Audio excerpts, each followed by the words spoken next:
बुरा ना माने अगर मुंह से बच्चा बच्चा निकल जाएगा। ठीक है, तो ये आदत में शुमार है कि पढ़ाते समय अपन बच्चे ही बोलते हैं।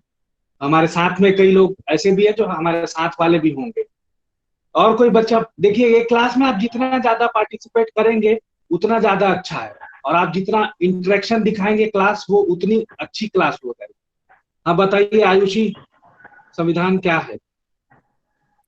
संविधान एक लिखित दस्तावेज है जिसमें सरकार के लिए नियमों का एक सेट होता है।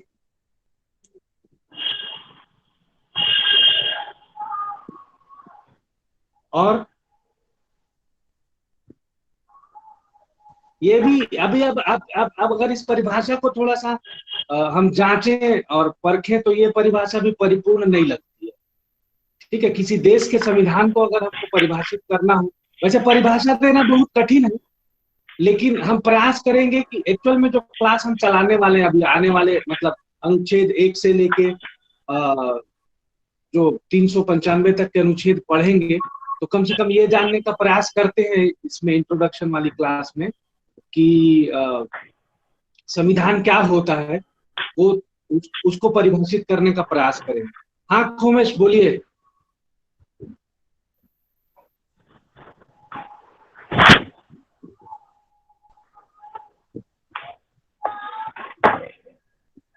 हाँ स्वास्तिक स्वास्तिक बताइए क्या होता है संविधान?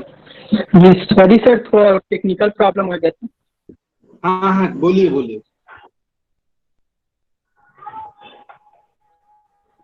सर, संविधान का तात्पर्य है, संविधान एक ऐसा दस्तावेज है जिसके अनुसार देश में विधि विधान का क्रियान्वयन किया जाता है।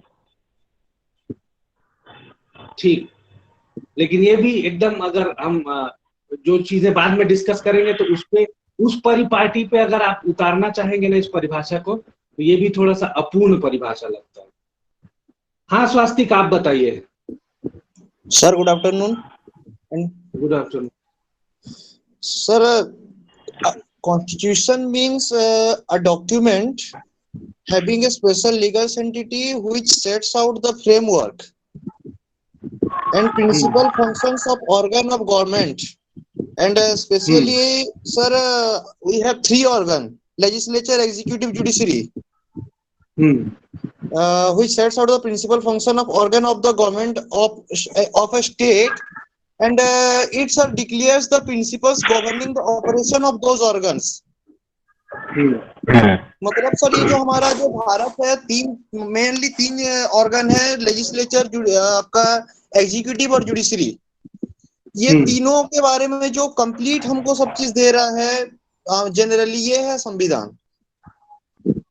ठीक है ना। तो यहाँ पे भारत शब्द की जगह पे देखो, हम लोग एक्चुअल में परिभाषा देने का प्रयास क्या कर रहे थे कि किसी राष्ट्र का या किसी राज्य जो होता है, जैसे अंतरराष्ट्रीय स्तर पे हम बात करेंगे तो राज्य का मतलब है ना, राष्ट्र के राज्य से ना होके एक ऐसे देश से होगा ना, देश राष्ट्र का मतलब। कृपया बच्चे अपना माइक ऑफ कर लें। तो अब देखिए, हम किसी राज्य, और देखो अभी तक जितनी भी पूजा रॉय, क्या नाम, पूजा, माइक ऑफ कर लीजिए आप, माइक। आप स्क्रीन पे टच करेंगे ना तो आपको माइक का,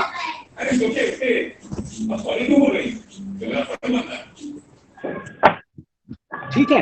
तो अब देखिए, जब हम किसी राष्ट्र के संविधान के बारे में बात करते हैं, जैसे अभी स्वास्तिक ने बताया ना, तो लगभग लगभग ये जो परिभाषा है ना, वो पूर्णता की ओर जाती है।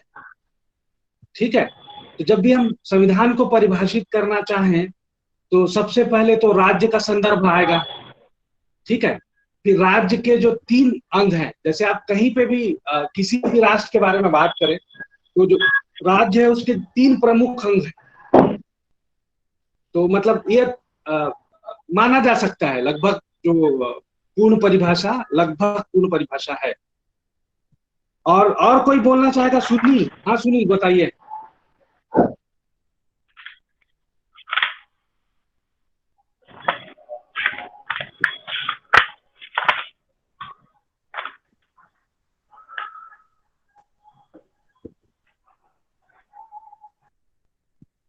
सुनील,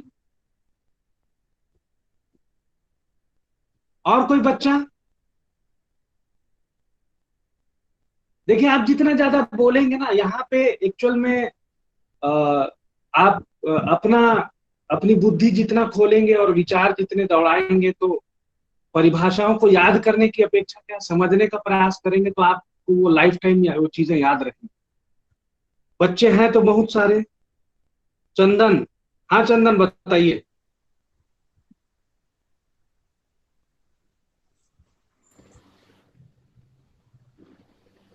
माइक ऑन करिएगा। हेलो। हाँ, हेलो सर। जी सर, आवाज़ आ रही? सर, आपकी आवाज़ नहीं सुन पा रहा। सुदीप सर अपना माइक ऑन कर लीजिए।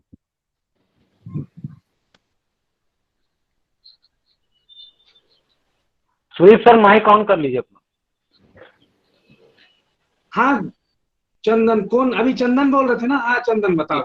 जी हाँ सर, किसी देश द्वारा निर्धारित किए गए ऐसे कानून जिनके द्वारा किसी देश को सुचारू रूप से चलाया जा सके, और ऐसे नियम जो कि व्यवस्था बनाने में सहयोग करे, वो संविधान है। ठीक है, जो न्याय तो ये व्यवस्था भी को बनाए रखे। हाँ ठीक ठीक, माइक ऑफ कर लीजिएगा। अमन अग्रवाल। सर वो चंदन बोल दिया, मैं जो बोलने वाला था। नहीं तो ठीक है ना, आप भी अपने शब्दों में बोलना है सर आपको। वो जो किसी देश का विधान होता है जिसमें ना लिखित या मौखिक दोनों हो सकता है, उसमें देश कैसे चलेगा उसके बारे में पूरी व्यवस्था होती है सर। ठीक ऐसा विधान है। ठीक ठीक ठीक। अपूर्वा। हेलो, हाँ बोलिए। Good afternoon sir. Sir, constitution एक सुप्रीम लॉ है अपने लैंड का, और जो भी अदर लॉज जो बनाते कॉन्स्टिट्यूशन को कंफर्म करके ही बनाते, ताकि उसको मतलब कॉन्स्टिट्यूशन के हिसाब से ही हो, कुछ भी अलग ना हो कॉन्स्टिट्यूशन में जो लिखा है। ठीक। ज्योति जायसवाल।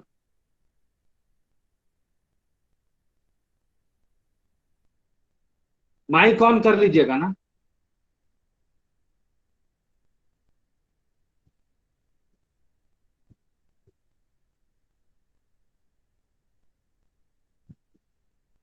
ठीक है ज्योति जायसवाल, ये प्रेजेंटिंग जो है वो आप स्टॉप करिएगा। स्टॉप प्रेजेंटिंग करिए। हाँ बोलिए।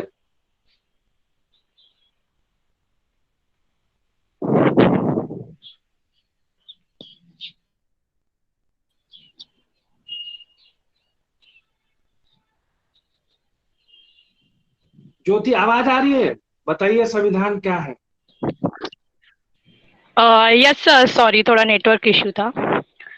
संविधान मूल सिद्धांतों या स्थापित नजीरों का एक समुच्चय है जिसमें कोई राज्य या अन्य संगठन अभिशासित होते हैं। यहाँ पे बोल सकते हैं कि पूरे कानून जो भी हमारे देश में कानून राज्य में और सेंट्रल गवर्नमेंट में जो कानून चलते हैं जिसके अकॉर्डिंग हमारी गवर्नमेंट चलती है, वो सब संविधान के अकॉर्डिंग ही होता है। ठीक, तो अब मैसेज बॉक्स में और कोई नेक्स्ट बच्चा तो दिख नहीं रहा है, तो हम कंक्लूड करते हैं चीजों को। तो इन अभी जितने भी बच्चों, आप माइक ऑफ कर लीजिएगा ज्योति।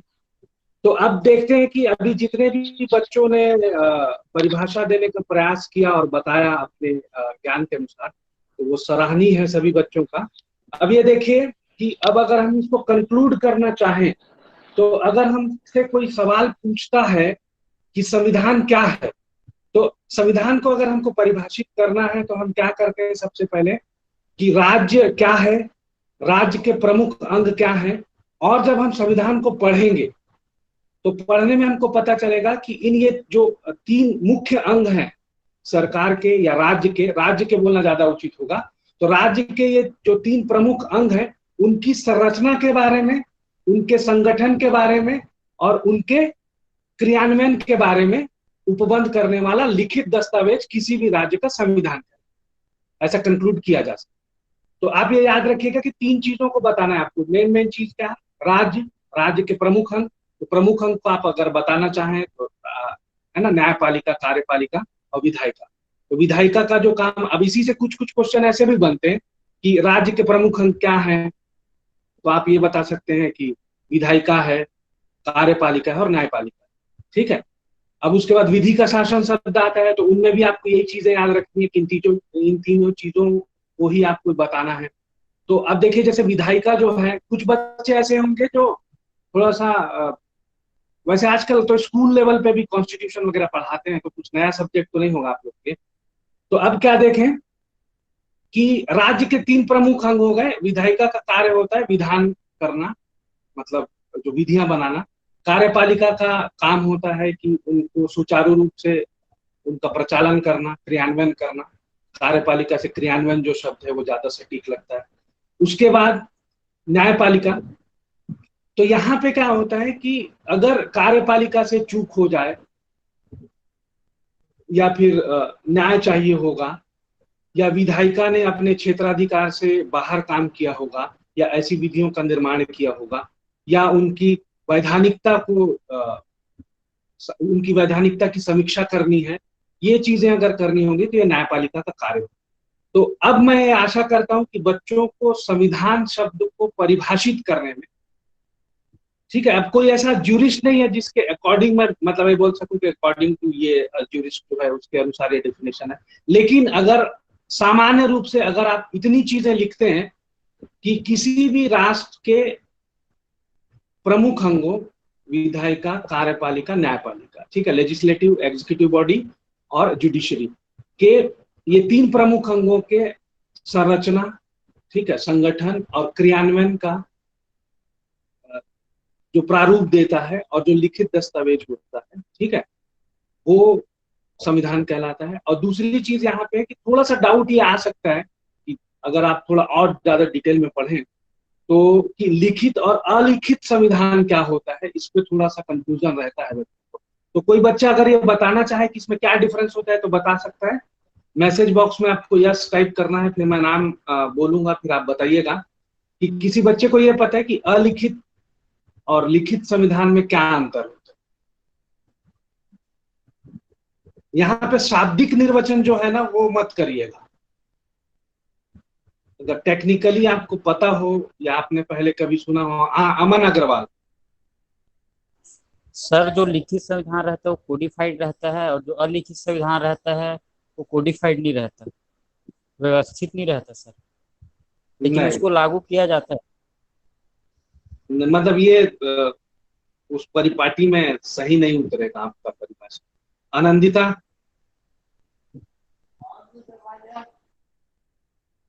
Sir, am I audible? हाँ हाँ सर, जो कॉन्स्टिट्यूशन में लिखित संविधान जो होता है वो कॉन्स्टिट्यूएंट असेंबली द्वारा पारित किया जाता है, और जो उसके द्वारा पारित नहीं किया जाता उसे अलिखित संविधान कहते हैं। ठीक है ना, तो ये कंप्लीट। हाँ खोमेश बताओ।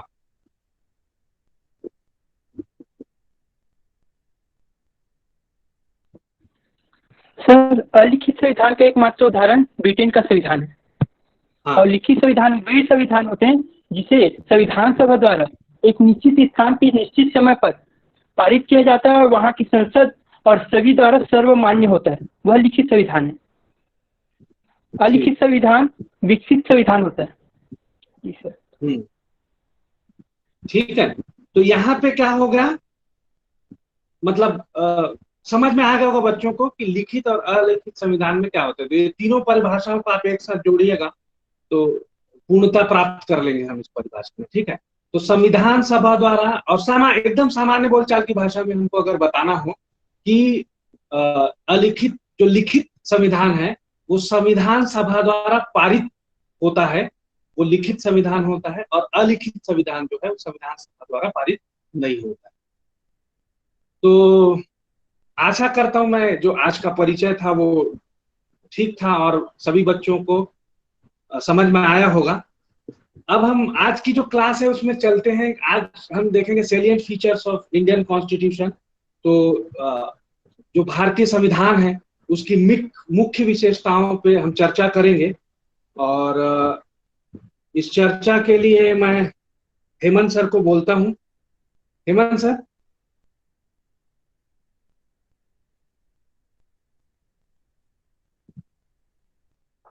जी सर।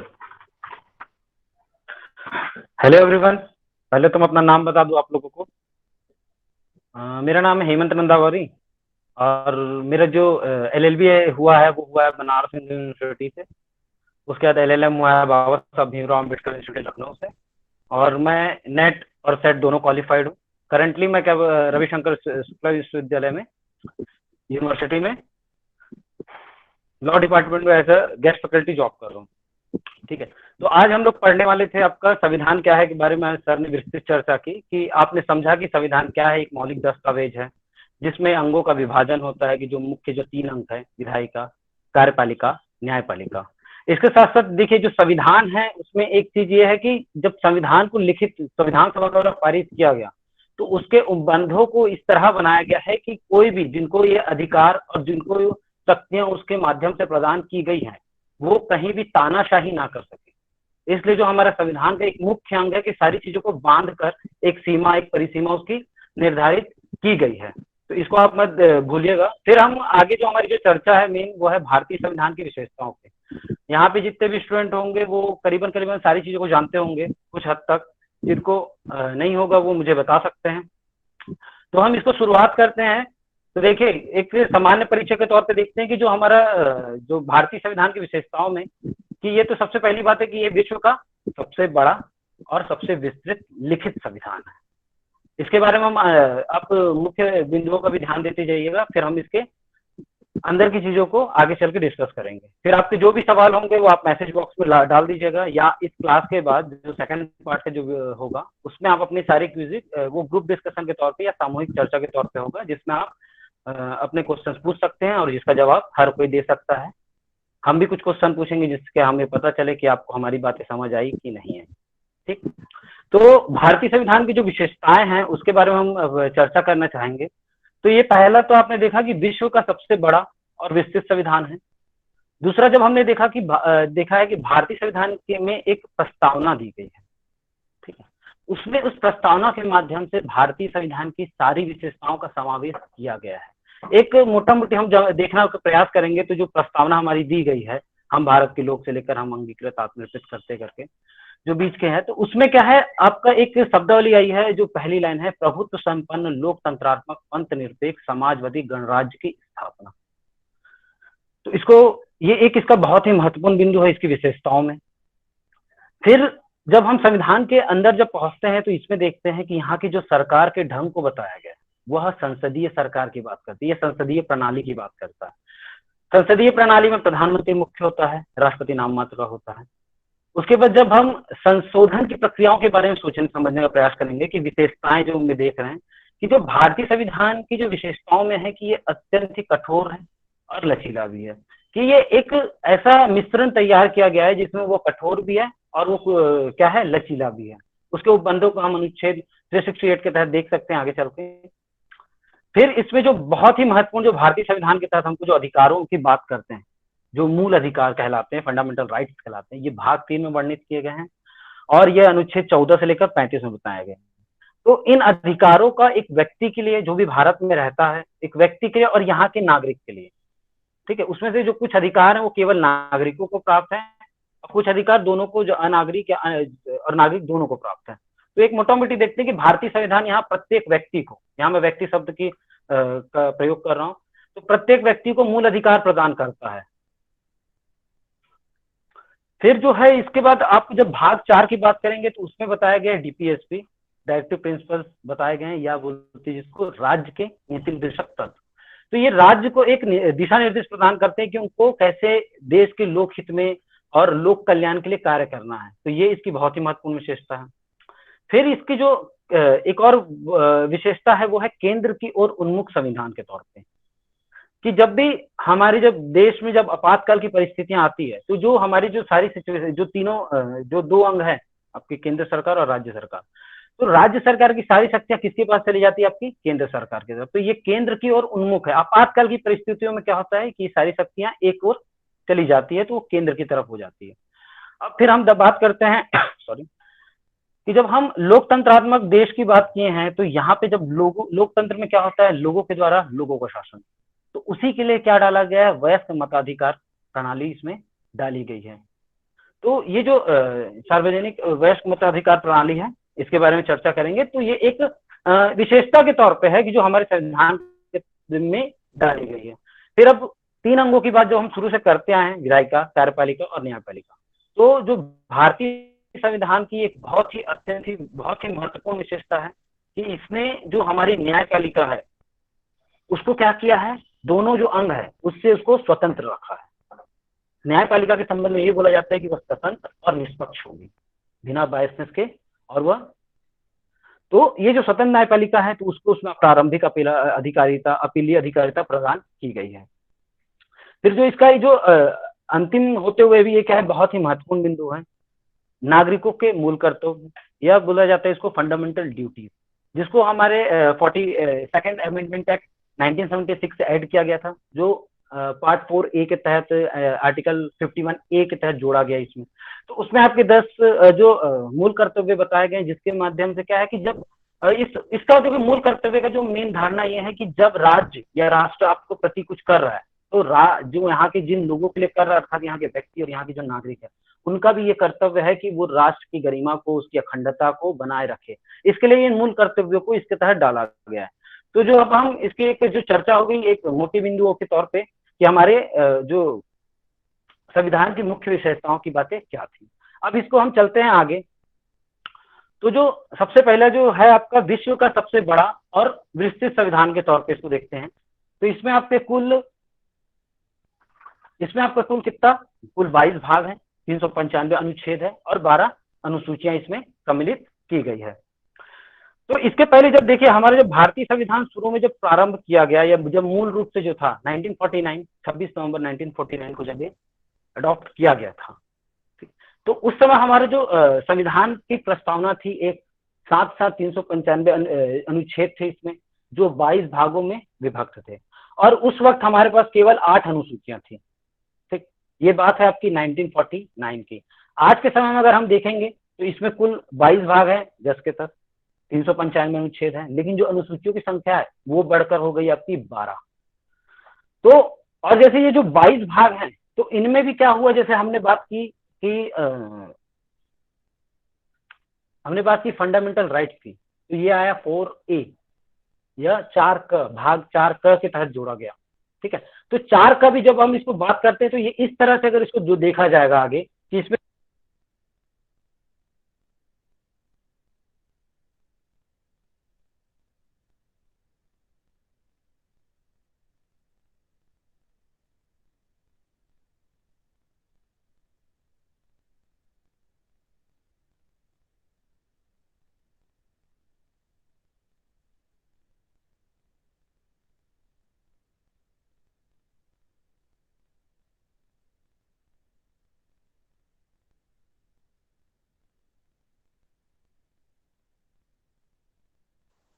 सर आवाज ही नहीं आ रहा है।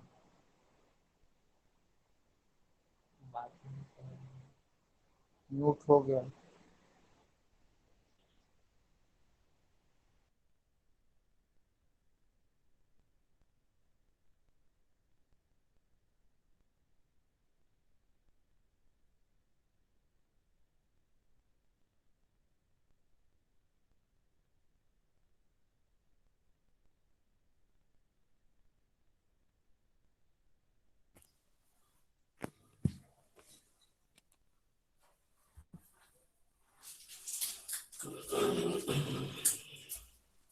ये लोग पूरे फैकल्टी का म्यूट कर दिए भाई।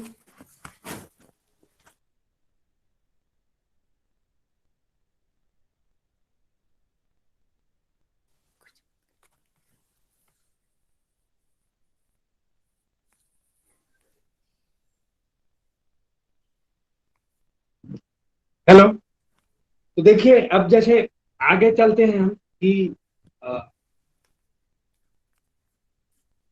प्रभुत्व संपन्न, लोकतंत्रात्मक, पंथ निरपेक्ष, समाजवादी गणराज्य की स्थापना।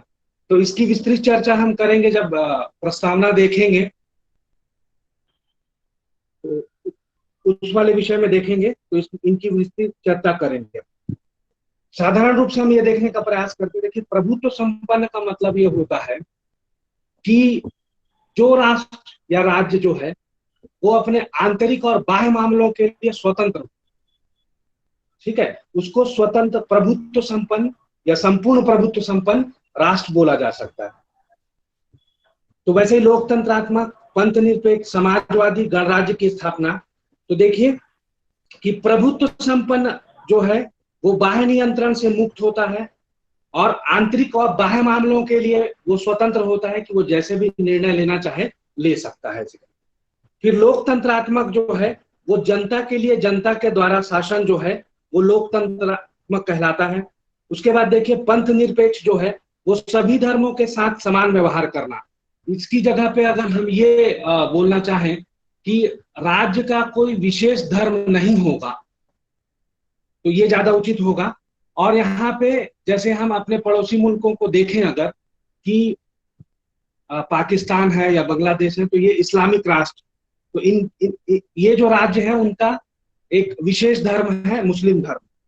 अब देखिए समाजवादी, और जैसे हम अपने भारत की बात करें तो हमारा जो भारत है वो पंथ निरपेक्ष राज्य है। अब देखिए समाजवादी जो है, समाजवादी का यहाँ पे समाजवाद की परिभाषा देना भी थोड़ा सा कठिन काम है, लेकिन आप ये समझिए कि आर्थिक न्याय प्राप्ति का जो साधन है वो समाजवाद कहला सकता है। और यहाँ पे ये है कि आर्थिक समस्या जो अर्थ है उसका केंद्रीकरण जो है वो केंद्रीकरण नहीं होना चाहिए। सभी वर्ग, समाज के जो सभी वर्ग हैं उनके पास जो मतलब अर्थव्यवस्था जो है तो उनका जो अप्रोच है वो सभी लोगों के पास समान रूप से होना चाहिए। जैसे कोई जो अति आवश्यक वस्तुएं हैं उनकी पहुंच है ना, उनकी पहुंच सभी लोगों तक होनी चाहिए, सभी लोग उस तक पहुंच पाए। तो ये जो है समाजवाद जो है वो ये बताता है। तो और आगे देखते हैं हम कि संसदीय सरकार जो है, तो संसदीय सरकार में देखिए कि हमारे यहाँ जो व्यवस्था है वो संसदीय प्रकार के सरकार की है, इसमें प्रधानमंत्री और मंत्रिमंडल होता है। राष्ट्रपति जो होता है वो राज्य प्रमुख होता है और नाम मात्र का प्रधान होता है। अभी कंक्लूजन के लिए हम ये बोलते हैं। तो अब यहाँ पे क्या है कि इनकी जो कार्यपालिका का प्रमुख जो है वो राज्य का राष्ट्रपति होता है और इसकी कार्यपालिका शक्ति का विस्तार जो है या प्रयोग जो करना है वो प्रधानमंत्री द्वारा किया जाता है और मंत्रिमंडल के सहयोग से करता है। तो मंत्रिमंडल के जो सदस्य होते हैं वो व्यक्तिगत रूप से क्या होते हैं, राष्ट्रपति के प्रति उत्तरदायी होते हैं और सामूहिक रूप से वो संसद के प्रति उत्तरदायी होते हैं। अब देखिए कि जब हम बात करें कि कठोर मतलब हमारा जो भारत का संविधान है वो कठोर है या लचीला है, तो यहाँ पे आप संशोधन की जो प्रक्रिया को देखेंगे तो आपको पता चलेगा कि कुछ उपबंध जो हैं वो क्या है कि सामान्य बहुमत द्वारा ही बदले जा सकते हैं।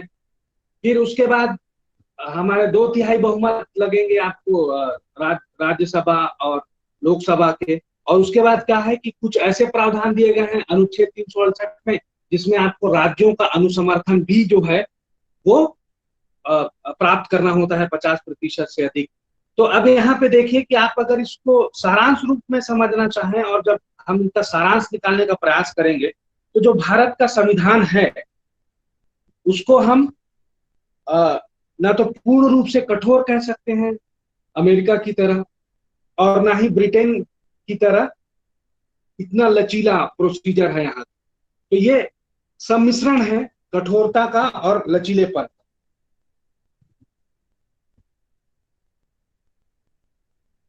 अब देखिए जैसे मूल अधिकार की बात करें तो मूल अधिकार की चर्चा हम जब भी करते हैं तो इससे पहले अधिकारों की चर्चा करना चाहिए, उसके पहले हम मानवाधिकार की बात करेंगे। तो ये सब एक दूसरे से इंटर रिलेट ही हैं।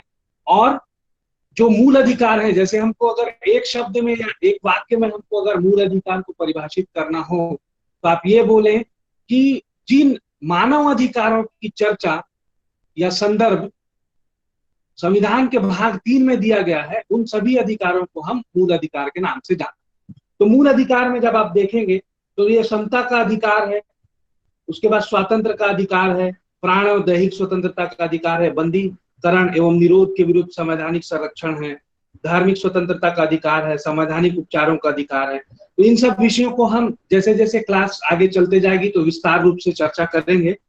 अब उसके बाद देखिए नीति निदेशक तत्व है। तो अब यहाँ पे आप एक चीज याद रखिएगा कि यहाँ पे तो मानव अधिकार है ही भाग 3 में, और ये जो भाग 4 है इसमें भी लगभग बच्चों को मेरे ख्याल से पता होना तो चाहिए, लेकिन आप अपना ज्ञान का खुद आत्माकलन करें कि राज्य के जो नीति निदेशक तत्व है ना, ये भी मानवाधिकार ही है। अंतर इसमें केवल ये है कि ये भाग 3 के जो मानवाधिकार हैं, जो मूल अधिकार हैं, वो न्यायालय द्वारा प्रवर्तनीय है, मतलब न्यायालय में जाके आप इनका प्रवर्तन करा सकते हैं। लेकिन जो राज्य के नीति निदेशक तत्व हैं, ये ऐसे मानवाधिकार हैं जो प्रवर्तनीय नहीं है। तो आप ये याद रखिएगा कि ये भी मानव अधिकार जो है, जैसे मानवाधिकार घोषणा वगैरह है और अंतरराष्ट्रीय विधि के अनुसार मानव अधिकारों को हमारे संविधान में जो भाग में दिया गया है वो भाग 3 में भी है और भाग 4 में भी। तो जैसे मानवाधिकारों को जब वर्गीकृत किया जा सकता है, जैसे प्रथम कोटि के मानवाधिकार हैं, द्वितीय कोटि के मानवाधिकार हैं, तृतीय कोटि के मानवाधिकार हैं, और अभी एट प्रेजेंट अगर डेटा की बात करें तो 4th जनरेशन के जो ह्यूमन राइट्स हैं, तो इनको क्या है, हमारे भारत के जो संविधान है उसमें भाग 3 और भाग 4 में इनको स्थान दिया गया। अब देखिए केंद्र की ओर उन्मुख संविधान जो है, तो यहाँ पे देखिए कि हमारे ये हमेशा से विवाद का विषय रहा है कि भारत का जो संविधान है, जब हम इसकी प्रकृति वाले क्लास में देखेंगे तो डिटेल में चर्चा करेंगे कि ये संघात्मक है कि एकात्मक है कि परिसंघात्मक है कि अर्धसंघात्मक है। संविधान की प्रकृति पे हमेशा विवाद का विषय रहा है और जितने भी विद्वान हैं उन्होंने अपना अलग अलग मत रखा है।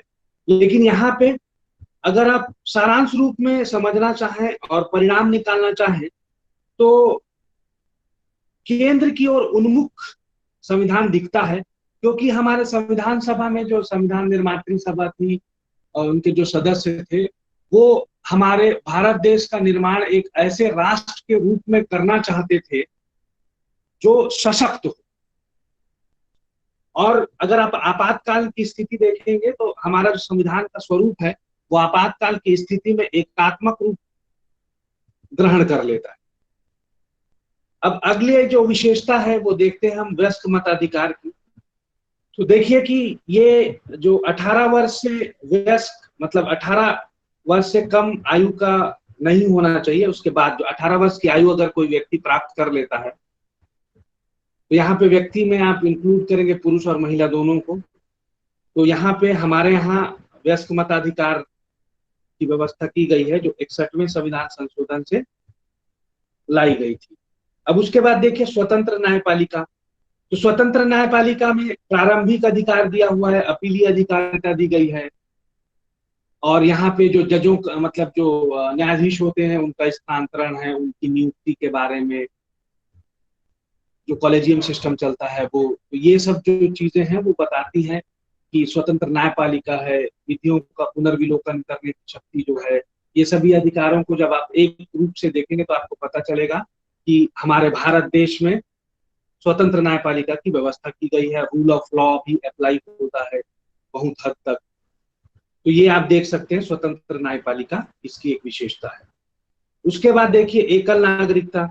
तो केवल भारत के, मतलब आप छत्तीसगढ़ के हैं, रायपुर मतलब छत्तीसगढ़ के हैं, MP के हैं, तो इससे फर्क नहीं पड़ता है। आप हर किसी भी राज्य का जो रहने वाला है वो केवल भारत का नागरिक कहलाएगा।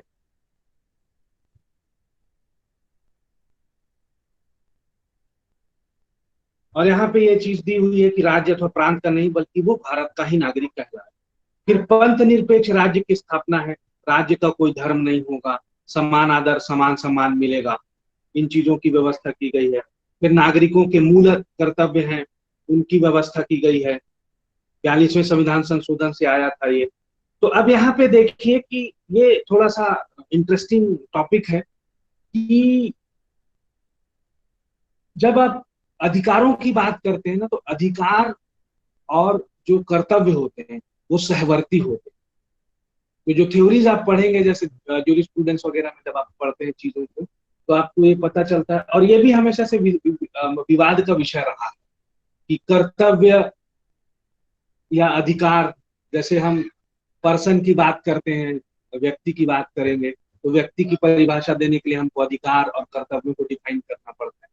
तो अब जैसे एक ये चीजें देखते हैं, जैसे एक उदाहरण से समझने का प्रयास करें कि जिस किसी को भी अधिकार और कर्तव्य दिए जा सके, उनको व्यक्ति मानना उचित होगा क्या? तो अब इस प्रश्न के उत्तर के लिए हम जानने का प्रयास करते हैं कि आप अधिकार दें, जैसे एक सामान्य नागरिक है, तो आप उनको अधिकार देंगे तो उसके साथ साथ कुछ कर्तव्य भी जाएंगे। तो कर्तव्य जो है वो दूसरे व्यक्तियों को मिलता है। जैसे आपको अगर कोई अधिकार प्राप्त है तो दूसरे व्यक्तियों को वो कर्तव्य मिलता है। तो अब एक चीज देखिए कि जैसे आप एक ऐसे व्यक्ति की कल्पना करें जो मंदबुद्धि है, तो आप उनको ड्यूटी तो नहीं दे सकते ना, उनको कर्तव्य नहीं अधिरोपित किया जा सकता उनके ऊपर, लेकिन उनको अधिकार तो देना ही होगा। जैसे प्राण एवं दैहिक स्वतंत्रता का जो अधिकार है वो उस व्यक्ति को मिलेगा ही जो मंदबुद्धि है। तो यहाँ पे कंक्लूजन में निकालना चाहे हम तो ये बोला जा सकता है कि अधिकार या कर्तव्य जिसको दिया जा सकता है वो व्यक्ति की परिभाषा में आता है। तो ये जो चीज है, तो ये इसी कॉन्सेप्ट के पीछे ये एक विधिक संकल्पना ही है ये कि अगर आपने अधिकार दिया है तो कर्तव्य भी देना हो। और ये भी एक विस्तृत विषय है जिसकी बाद में हम चर्चा करेंगे। तो मूलतः आप यहाँ पे ये देखें कि जो कर्तव्य हैं, तो ये संशोधन के द्वारा बाद में आना, पहले से ही हमारे संविधान में नहीं था। तो यहाँ पे जो कर्तव्य हैं वो इसीलिए लाए गए कि हमने जब अधिकार दे के रखा है और तो कर्तव्यों का भी उल्लेख होना चाहिए। तो आप जब भाग 4 में देखेंगे तो अनुच्छेद 51A से ए में आपको इनका सबका उल्लेख मिलेगा। जैसे आपको राष्ट्रीय संपत्ति, राष्ट्रीय ध्वज, इनका सब सम्मान करना है। तो ऐसे बहुत सारे उदाहरण है, वन, झील, इनका संरक्षण करना है। ये जो अधिकार, जो कर्तव्य हैं, तो और एक सभ्य समाज में एक सभ्य नागरिक के लिए ये अति आवश्यक है कि वो जब भी अपने अधिकार की मांग करे तो उसे अपने पहले कर्तव्यों को पूरा करना चाहिए। तो आप अगर समाज में देखें कि जो अव्यवस्था है, वो अव्यवस्था उत्पन्न हो रही है, किसी के अधिकारों का अतिक्रमण हो रहा है, तो यहाँ पे क्या है कि आप जो एक मध्यस्थतम मार्ग जो है वो ये है कि आप अपने अधिकारों का प्रयोग इस तरह से कीजिए कि किसी दूसरे के अधिकारों का अतिक्रमण ना हो। अगर ऐसी व्यवस्था समाज में स्थापित होगी तो विवाद होने की संभावना बहुत कम है। जैसे उदाहरण के लिए आप समझ के देखिएगा कि अगर आपको बोलने का जो अभिव्यक्ति की जो स्वतंत्रता है, जैसे सामान्य बोलचाल की भाषा में हम बोलें कि बोलने की स्वतंत्रता है आपको, तो एक ये स्वतंत्रता है जो आपको अनुच्छेद 19 के अनुसार मिली है। अब दूसरी चीज ये है कि किसी को नहीं सुनने का भी अधिकार जो है वो आता है अनुच्छेद 21 के अंतर्गत। तो यहाँ पे देखिए अनुच्छेद 19 और अनुच्छेद 21 जो है वो विरोधाभासी नहीं हो सकते कभी। तो इनको क्या होगा, इनको साथ में समन्वय करना होगा इनका। तो आपको ऐसा निर्वचन करना होगा और हर व्यक्ति को अपने अनुच्छेद 19 के अधिकारों का प्रयोग ऐसे करना होगा कि किसी के अनुच्छेद 21 का उल्लंघन ना हो। मतलब आप ऐसा मत बोलिए कि किसी को जो नहीं सुनने का अधिकार है उसका हनन हो जाए। जैसे आप लाउड स्पीकर अगर किसी के इतनी जोर से चलाते हैं कि उसके सुनने का समय हो रहा है, तो ये जो सब प्रतिबंध लगाए गए हैं ये इन्हीं के समन्वय के लिए। मतलब देखिए, जब भी हम विधि की बात करते हैं ना, तो विधि को एकदम सामान्य रूप से मैं समझाने का प्रयास करता हूं कि जब भी हम विधि करते हैं, और ये एक हमेशा विधि के छात्रों के लिए ये परिभाषा नहीं है, एक आम आदमी जो समाज में रहता है उसको भी विधि से परिचित होना ही चाहिए, क्योंकि आप ये जानते होंगे सामान्य नियम कि विधि की भूल है वो क्षम्य नहीं होती। तो अपने भले हो सकता है आपने प्रैक्टिकली वो आपके नॉलेज में ना हो वो लॉ, लेकिन अगर आप अगर वायलेशन होता है आपका, अगर आप विधि का उल्लंघन करते हैं तो ये दंडनीय है और आपको दंड दिया जाए, भले आपके नॉलेज में वो चीजें ना भी हो। तो विधियों का ज्ञान होना जरूरी है। और सबसे पहले विधि को समझने से पहले सरल भाषा में समझाने का प्रयास करता हूं मैं कि विधि जो होती है ना, वो सभी विधि शास्त्रों की विधियों की परिभाषा को पढ़ने के बाद जो कंक्लूजन निकल के आता है, तो विधि जो है वो केवल और केवल व्यक्ति के बाह्य आचरण को नियंत्रित करने का साधन होता है। और जो न्यायालय है या न्याय है, तो न्याय तो दूरगामी परिणाम दिखता है, लेकिन अगर न्यायालय जो है या विधि जो है जिससे आपको न्याय मिलेगा, तो विधि का जो कार्य है, देखो विधि का उद्देश्य क्या था कि व्यक्ति के बाह्य आचरण को नियंत्रित करना, ये इसका उद्देश्य होता है। और विधि का कार्य क्या होता है? विधि का कार्य होता है कि जो हित होते, व्यक्तिगत हित और सार्वजनिक हित, ऐसा वर्गीकरण किया जा सकता है हितों का। तो हितों के संघर्ष में, मतलब यहाँ पे व्यक्तिगत हित और लोक है ना, लोकहित जो है वो आता है। तो इसको समझने का प्रयास करने के लिए हम ये करते हैं कि देखिए, जैसे मान लो कि किसी जगह पे सड़क का निर्माण करना है, तो जो सड़क निर्माण है या नहर का निर्माण करना है, तो ये जो है वो क्या है, सार्वजनिक हित है।